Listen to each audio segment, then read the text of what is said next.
1909년 헝가리 의사 레조 발린트에 의해 처음으로 기술된 발린트 증후군은 전에 소개한 적 있는 편측 공간 무시와 비슷합니다. 편측 공간 무시가 한쪽 세상에 대한 무시였다면 발린트 증후군은 오직 한 가지 물체밖에 볼 수 없게 되는 건데요.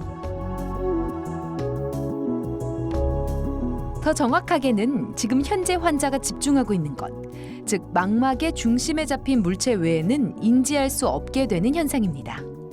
그래서 오직 한 가지의 물체, 혹은 한 물체 안에서도 특정한 부분만을 인지하게 되는데요. 시야의 아주 작은 일부분만을 보게 되는 거죠. 발린트 증후군은 양쪽 두정엽과 후두엽의 손상이 그 원인이 되곤 합니다. 이런 뇌 손상은 주로 뇌졸중에서 오게 된다는데요. 뇌의 같은 위치에 2번 혹은 그 이상 발병해야 나타나는 현상이기 때문에 사실상 아주 걸리기 힘든 희귀한 증후군입니다. 그러다 보니 이 이상의 원인이나 이유에 대해서는 아직 알아내지 못했습니다. 발린트 증후군의 첫 번째 증상은 시각성 운동실조입니다. 분명 눈앞에 일회용 숟가락이 보이는데도 손을 뻗어서 이 일회용 숟가락을 잡을 수가 없게 되는 거죠. 시각과 신체 운동이 조화롭게 이루어지지 않은 건데요. 물체가 보이기는 하는데 어느 각도로 얼마나 멀리 있는지 또 어느 방향에 있는지 알기가 힘들어지는 겁니다. 그래서 손을 뻗어 잡으려는 시도는 하지만 계속 헛손질을 하게 되는 거죠.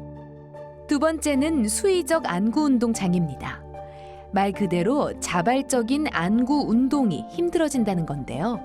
때문에 안구를 움직여 시각적 집중 대상을 옮겨가는 것이 매우 힘들어집니다. 즉, 한 대상에서 다른 대상으로 옮겨서 바라보는 것이 잘 되지 않는 거죠. 그래서 환자들은 누군가의 부름에 시선을 옮겨야 할 때 눈을 움직이는 것이 아니라 머리를 움직여서 바라보기도 합니다.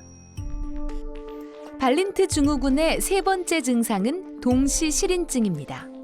한 번에 한 가지 물체 혹은 한 부분밖에 보지 못한다는 것을 말하는데요. 환자들에게 일회용 숟가락과 머리빗을 십자가 모양으로 포개어 보여줍니다. 여러분은 이 두 가지가 모두 보이시죠? 하지만 환자들은 둘 중에 하나만 볼 수 있습니다. 이처럼 두 물체가 아주 가까이 포개져 있는 경우에도 환자들은 한 가지 사물만 볼 수 있습니다. 혹은 한 사물에서도 한 가지 부분만을 보기도 합니다. 이런 발린트 증후군의 환자들의 경우 책을 읽는 것이 불가능하다고 합니다. 글자는 자음과 모음으로 이루어져 있고 더 세분화하면 여러 개의 획으로 나누어져 있는데요. 이 모든 요소가 모여서 단어가 되고 또 문장이 만들어집니다.